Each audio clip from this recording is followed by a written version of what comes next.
韩国瑜是到美国访问呢，带有3个国民党立委，有3个民进党立委，1个民主党立委一起组团哦。那国民党委员呢，本来25个人想去，抽签抽出3个啊，不容易的啊。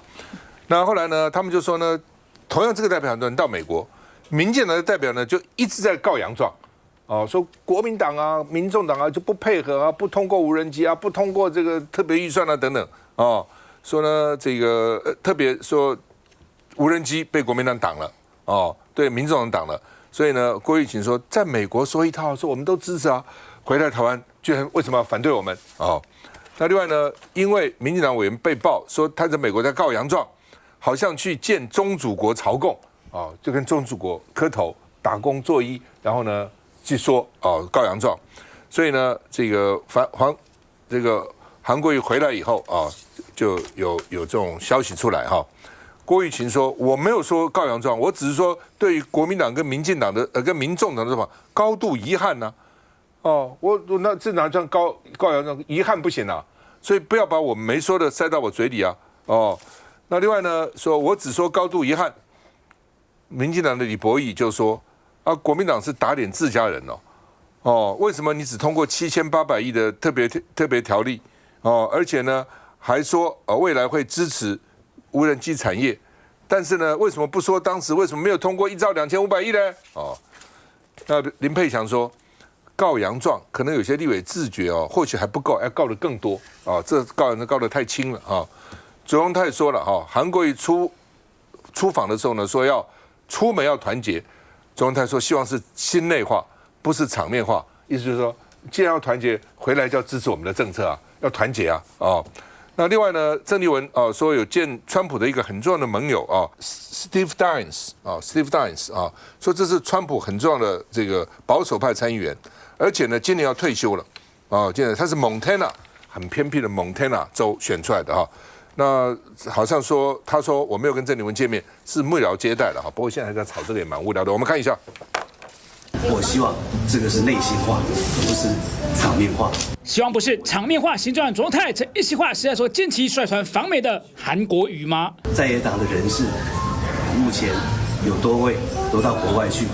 都说了很多支持国家的话。镜头前语重心长，因为就在跨党派访团返台之后，传出民进党立委对美方控诉蓝白两党对国防预算屡次阻挡。1号这天，3名随团的绿营立委出面驳斥。告洋状，不要有人去诬陷说，告洋状。当蓝白挡下了我们执政党行政院所提出的无人机的草案跟条例的时候，那我们人正在华府的最后一场的这个会面就表达了非常的遗憾。没有告洋状，只是在华府表达遗憾的立场。怎样？告洋状？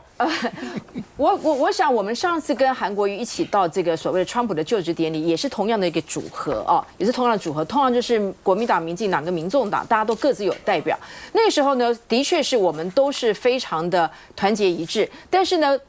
彼此之间国民两党在跟美国，特别是在我们可以直接沟通的时候呢，他们民进党的代表当然也会特别提到，我们都是这个希望能够有这个解除双重课税我们什么部分呢？那在这个国内的立场上面呢，这个民进党跟国民党可能有一些不一样，讲都还蛮缓和的，因为我们大家都觉得已经急起在外嘛，所以这一次他是不是有告洋状？我觉得郭玉琴的脸书是有用一段英文来表达，看起来是告洋状，可是在现场当中，我就比较存疑说他是直接对话去说，还是透过翻译来讲，这点我不晓得。但是以我的理解来说的话实在是不应该说在对国际的时候，因为美国对台湾的整个政局，他都了解得非常的清楚。你以为我们2100亿这个美国没有得到消息吗？他当然非常的清楚嘛。那我觉得他们这些包括李博义，包括卓荣泰，特别在讲，我们挡下2100亿，不是代表我们就会完全把它封杀，我们会各提版本，而且我们可能提出来这个国防自主的预算，包括无人机的预算，我们有我们自己的主张但是不代表我们不让你的2100亿在特别预算过，就表示我们阻挡了你所谓的无人机建设，这两个要把它分得很清楚。所以说美国也很清楚这样的状况，所以有没有告洋状根本不是重点，因为美国早就比任何人更掌握国内党内的一些的大事，那反而是回来之后整个争端才开始。而且我我觉得美国他为什么会高度的重视韩国瑜？因为他是立法院院长，他也的确在这一次的军购当中，他达到了调和顶难的部分。他们现在已经完全放弃其他行政单位，直接跟立法院来做这样的一个沟通。那这个沟通我觉得是很好，所以我觉得反而在这个时候去比对韩国瑜的待遇跟郑丽如的待遇，那是完全是不对称的比较嘛。一个是国会的 Speaker， 好不好？代表了跨党派的部分，一个是在野，而且没有任何官职，不用他们去比较他们见到谁，反而是我觉得韩国瑜这次最大的一个意义就是完全很直接的告诉大家，台湾对于自主能力我们是有信心的，而且我们照我们的规矩，我们也会在尊重美国的态度之下面提出我们自己认为能够对国防自主最有利的一个保证。我觉得这个部分就很好，不用再回来之后，然后再来彼此再看到底是如何。我觉得如果说你真的是在当场有去告洋状，我觉得那是大可不必。对于人家对于我们这样子的一个团出去，反而没有和谐，反而是彼此分隔。我觉得美国在看待这件事情上，也不会对任何政党存有更特别的好意了。温俊伟。这个部分我觉得有2个面向哈。第一个告洋状，这个也是我们觉得非常不可思议，而且很可笑，因为我们国家的预算是由我们自己去做决定，我们国家应该要怎么样的政策取向，或者我们应该采购什么样的武器装备，我们应该要做什么样的战略部。都是我们自己要做决定。那你今天去跟美国人说，因为我们国众两党我们不同意，所以我们就怎么样怎么样。那其实我们现在已经通过了7800亿，其中包括第一阶段的110亿美元的这些军购的项目，第二阶段还有一个140亿美元。可是我们都通过了，也一段时间了，可是我们看不到第二阶段有任何的动静啊。那现在包括我们后面说有4000多亿，这个部分我们最质疑的部分，我们也常常提到，其实大概就是有买办的性质，因为让人家不得不怀疑。像我们过去有很多我们的弹药，你像那种马桶商啊、工程行啊、茶叶行，什么都可以做，让大家觉得说你只要有管道，你就可以把我们所有的武器装备都可以透过这样的一个路线。这样的一个管道，然后就可以把它引进。可是到最后，万一没有成功，或者它这些东西不好的时候，没有人可以负责。所以这个部分，我觉得你去告洋状，第一不伦不类，因为这是我们自己。国家自己的事情，这是我们自己的预算，这是第一点。第二，我们还有就是他白白浪费了机会，因为好不容易有国会外交的机会，那可以代表政党一起过去的。刚刚说国民党至少有25个人有意愿，可是才3个人抽到签。那你如果说可以跟美方好好的表达我们的需求是什么，比如像第一次川普1.0的川普第一次军售给我们的时候，其实他有同意我们 A6的自走炮，可是到最后也没有什么特别原因说做不出来，然后就不卖了，不卖钱也没有退给我们，就叫我们要买其他，我们就把所有的钱都买海马士了。所以如果说有机会，我们应该要积极的跟他争取，有些我们需要的武器装备可以如实的真的依我们的需求卖给我们。第二个，我们已经付钱的也希望可以早一点交给我们。第三，如果说像我们有这样的机会可以去表达诉求，我们也更希望怎么样在这一方面的合作，然后可以让台湾在整个在我们所有地缘政治啦，或者我们所有的国防自主，或者我们应该有的一些国防合作，因为他们有很多的关键技术，美国是不愿意给我们，他们给日本、给韩国，我们花更多的钱，可是我们拿不到这些。如果有机会，还不如去多讲这一些，对我们国家其实更有帮助。就是说因为上次立法院民进党提了1兆2500亿的预算了，那蓝白是通过了7800亿。其实美国应该是满意的啦，不满意的话不会请韩国瑜去嘛。对啊，不满意的话一定去韩国瑜就电他，你为什么不通过？是这样子啊，对不对？因为1兆2500亿里面大概8000亿就是美国要的，事实上事先也通过600亿嘛，加上7800是8400，其他是民进党自己编的预算啦，跟美国无关的，所以美国要到他要的。其他他就不管了，你台湾其他要怎么样，要编成特别预算，要编成这个常态性预算，他管那么多呢？好，我仔细看了郭玉琴到底讲些什么了。郭玉琴这样说，他在他脸书讲哈，他说我也向美方表示，蓝白在野党昨天联手阻挡了无人机特别条例，真的让人感到无比遗憾。他这样说，因为昨天什么意思？他在美国的时候，这是他们要上机之前，立法院有通过，有表决，所以把无人机特别条例当时没通过。然后他说。他还想怎么讲呢？我忍住了。他说：“虽然我想在现场这么，但我忍住了。哎， they say one thing to the U.S. but do a completely different thing back at the legislative yuan in Taiwan. Let's wait and see。就是说，他们跟你们老美讲的一件事，回台湾在立法院做着不同的事情，所以吧，好不好？我们再看看。所以他说我很想讲，但忍住了。不过前面他有说，他特别跟老美讲说，蓝白阻挡的无人机特别条例。让人感到无比遗憾，这是他讲的，所以这算不算告洋状呢？到底算不算？你看赵大哥，我有关键证据要补充。您看到的刚刚那个赵大哥念的这个哈，有这个中英文对照。They say one thing to the U.S. but do another thing 嘛，对不对？好，然后他说，虽然我想在现场这么说，但我忍住了。这个是他改的，好。他改了一版，因为他被攻击说你去外面告洋状嘛，但是我忍住了，意思就是说我没讲，对不对？可是你看他这句有讲说我也向美方表示，但是呢，这是他昨天改的，他原始的文是长这样哦，我也向美方表示是那个蓝白在野哦联手阻挡了，但是这件事情我们还有人证，因为我们本党有派洪玉祥委员嘛，所以洪玉祥委员他证实啦，确实有去告洋状啊，而且洪玉祥委员很不能接受的是，他身为一个科技立委，他就是去跟美方说，第一个哦，不管是军事的部分，或者是我们扩大投资的部分，那希望呢美方也可以给我们像法律上的一些这个优惠或者是松绑。然后第二个是军购的部分，过去延宕的东西都要来，国民党的委员同时也是如此的坚持。然后针对美方呢有说这个就是这些条例的部分哦，这个美方呢他也证实了，其实美方没有说一定要用特别条例，美方说 I don't care， 不管是 special budget 或者是 annual 的都 OK， 你只要是确定台湾可以提升你的国防自主的能力都 OK， 但是。民进党的立法委员带回来另外一套说辞，说不行哦，美方说一定要用特别预算来编，不可能啊，不可能，美国不可能。为什么要把美国塑造成这么爱钱的样子？人家就不是这样讲啊。然后，而且你制造了台湾人民对于我们美国盟友的误解，这是不是你的外交上头不应该做的事情？所以我觉得郭玉群委员，你应该面对的事情是你到底有没有说这些话？不要在外面说一套，回来说一套，在脸书上 po 一套，然后呢自己又改口，这个完全没有政治诚信可言。如果美国敢说哈，特别一般条例不行，非要特别条例，我这边公开的骂他，就干涉立法院的这个职权嘛。美国怎么可能做这样的事情呢？如果做这个事情，我们全国什么都要小指名股公之可也。休息一下再回来。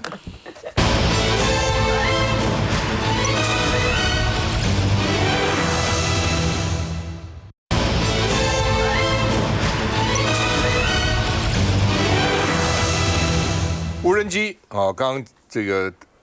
郭玉群到美国也跟老美讲，无人机啊，看 wait and see， 看到底怎样。各党有不同的版本，哦，行政院民进党版用特别预算编，一编了2100亿，5年，哦，国民党版是编在一年度预算，6年，每年400亿，2400亿，哦，所以呢，国民党比民进党多300亿。民众党版也是编在一般预算，但是没有上限哦，用多少就看哦，该用多少用多少啊。那左荣泰就说呢，他们为什么提出特别条例？这是比较稳定持久的，而且对一般的预算影响最小的哦。那不过赖清德还剩多少年？2年任期，你2年任期，你编个5年的特别预算，你一定会连任吗？那下次的总统还不管哪一党啊，就算是民进党，还非要受你的约束吗？这个很奇怪啊。通常没有这样子的，通常就是我任期的了不起变成我任期，没有再跨到下一个任期，你把下一届的总统的权限都把它卡住了嘛啊。那所以呢，他说这是特别预算，特别预算等于开了一个空白授权啦，空白支票了啊，你爱怎么用就怎么用这样哈。那另外呢，在野党说纳到年度预算，行政院秘书长说违宪违法。为什么叫违宪违法？就是宪法是第70条，立法院不得对预算支出增加的决定。哦，所以呢，卢秀燕呢，在野党委员呢，你们这个版本恐怕违宪，而且预算法91条，哦，立法院做预算大幅度支出要跟行政院会商，哦，所以他就说呢，违宪违法啊。那顾立雄也说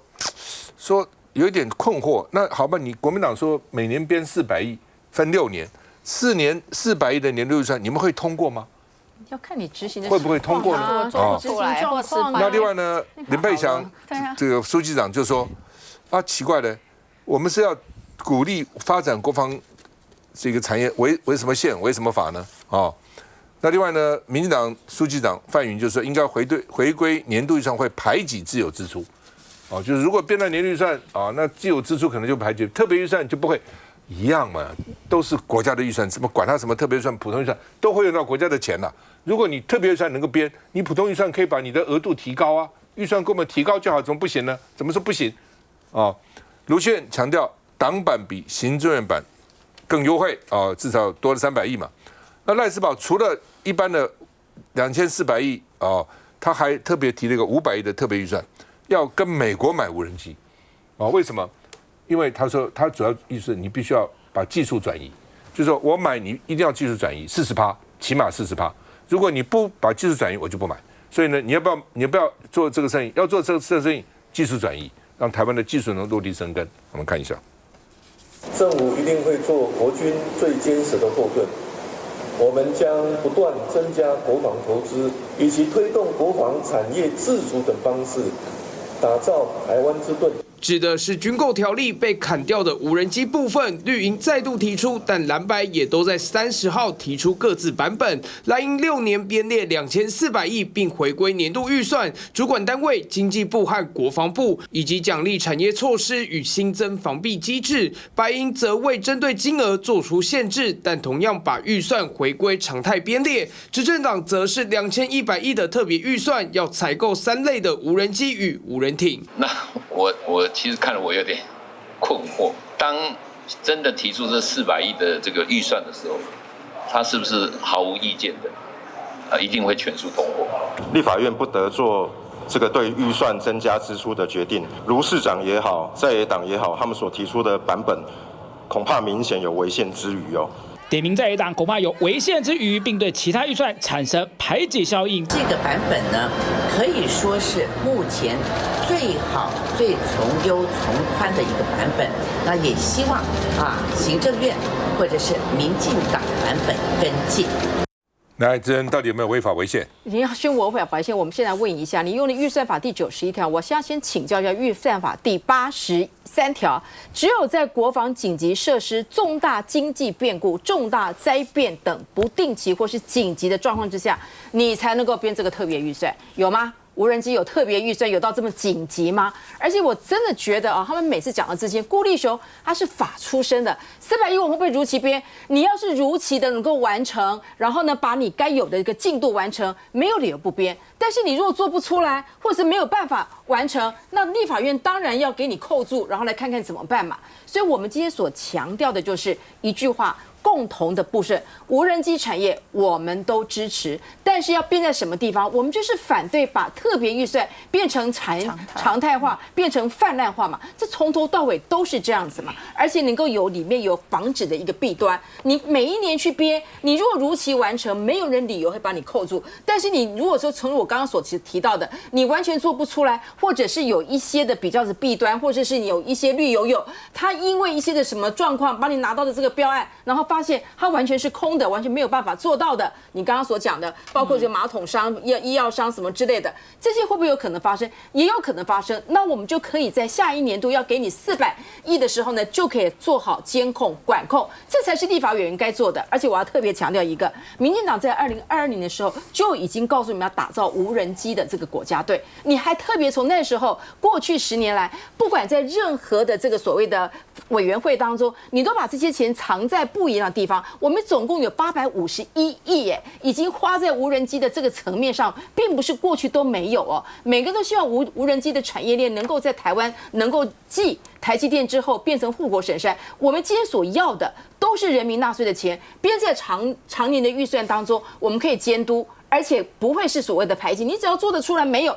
你编在特别预算就是空白授权，钱都给你的特别预算，好不好？全部都给你过去的，你没有做出来，我钱还是要给你啊。然后最重要还是一句话，依法特别预算里面，依法预算法第83条，你如果不符合这些紧急必要的条件，你是不应该编列特别预算，这才是我们法中之重点啦。来，民众党怎么看？对，我们看到今天有非常多国家级的造谣，包含张敦涵跑出来说，这个我们不用特别预算编，那么用这个公务预算编就会排挤掉，不管是社福或教育支出，然后呢违法啦、违宪都端出来了说这个立法院不得为增加政府预算之支出。那请问一下，民进党过去提的老农条例怎么说呢？所以民进党永远都是双标嘛。另外就是民众党的版本呢，我们不是大撒币的去买无人机，因为我们看到非常多过去大撒币买，不但是买的比别人贵，然后呢还买的比人家老旧的机型。我们希望说，你如果真的要发展整体的产业，无人机产业的话，国家队，那你应该是要把整个制度都建制好。所以我们希望是经济部还有国防部共同来主导整个产业发展。那这件事情呢，何其的重要？它如果是一个国家的重要产业的话，你为什么那么怕监督？为什么要空白授权？还有为什么一定要在这个选举年的时候，以及在这个赖清德总统任内要编这么长期的预算？赖清德总统上任2年，他已经编了5个特别预算了，完全在规避所谓的这个预算法，还有呢公共债务法。因为特别预算它是可以避免掉举债上限的，但是就像赵大哥刚说的，同样都是来自国库的钱嘛，2本账，一个特别预算，一个一般的公务预算，全部都是人民的纳税钱。那为什么要规避这种种的法律的限制，然后呢去空白的授权？这是完全不 OK 的事情。李少先，我补充一下这个无人机，特别是在国防的这个部分，当然马委员是专家了但是呢，我真的是合理的怀疑这个有关于无人机采购还有它这个预算编列的就产业的这个部分，它裹了2层的政商上面的高度的这个利益。第一层呢是跟美国这个美国呢，这个川普呢任内呢，他就是签了一个美国要推这个无人机的产业所以川普是发了行政命令的因为大疆呢太厉害了，中国这个太厉害了。然后他签了这个行政命令之后呢，他的2个儿子就投资了无人机公司然后呢，所以美国呢大力的推要台湾呢去推动这个无人机的这个部分这个里面呢到底有没有涵盖着跟这个川普家族的这政商的利益在？我真是高度的一个问号川普这2个儿子呢投资的这个无人机的公司呢，就已经在什么乌克兰战争啊什么的，就是这边要大赚钱了所以凡事呢，这不分蓝绿凡事呢要取得总统这个入场券要有美国支持的蓝绿政治人物，没有一个人敢反对无人机，而且还加码这是第一个因为这就是牵涉到跟美的这个利益第二层呢，当然就是国内就是国内的这种政商的这个利益。因为呢，从那个民进党呢提出来的第一个那个无人机的那个条例里面呢，他们要采购的那个项目，马委员很清楚，他们要卖给我们的那个无人机是在乌克兰战场上面被淘汰的 Artis， 对 Artis， 然后呢，他卖给台湾是7倍还是多少倍的7倍的价格然后中间呢在那边积极穿梭的，就是我们号称对美国最了解的我们的副总统萧美琴。就到底怎么一回事？为什么在这个乌克兰战场上面被淘汰的，要拿来给台湾用？而且呢价格还7倍以上。第二个呢，现在呢很多的这些的厂商，他们其实都已经被锁定了，都被锁定了。所以为什么这个就是典型的这个是以商逼政他们就说现在你们要用这个特别条例这样子的话呢，这样我们产业的这个发展呢才有这个基础。因为你厂商都已经被锁定的情形之下，我今天当然希望我这个拿这个单能够做 ever forever就起码是匡列在这个特别预算到2030几年的时候，我每一年都可以有大单。而且在国防的这个部分呢，我们要采购的项目不管是攻击侦察型的海巡署的侦察型的无人机啦，或者是带有攻击型的这个无人机。国内呢，真正有能力能够做这些厂商的非常非常的少。然后呢，他们在这个海巡署呢，他前一次那个招标的时候呢，他就流标了，因为他不符合规格，要有3家以上，所以流标了之后，他25号又再度的开标了我现在不确定，就是说，到底是哪一家厂商得标？可是呢，唯一几家有能力的这个厂商呢，它的股价都已经大涨了。哈，那它跟这个美国之间到底有些什么样的关系？跟美国的这个军工产业的这个部分有些什么样的关系？这里面牵涉到多大的利益呢？我觉得又是打一个大问号。所以说，国民党提出来的这个版本呢，其中呢要求就是技术转移的部分，还有自制生产的部分，就国内发展无人机的产业来讲的话，当然是对于台湾最有利的，而且是最合理的一个版本嘛。就是无人机当然重要，大家知道，不管这个你看这俄乌战争啦，什么伊朗战争等等，无人机的确是必须要发展啦。但是也不能做冤大头。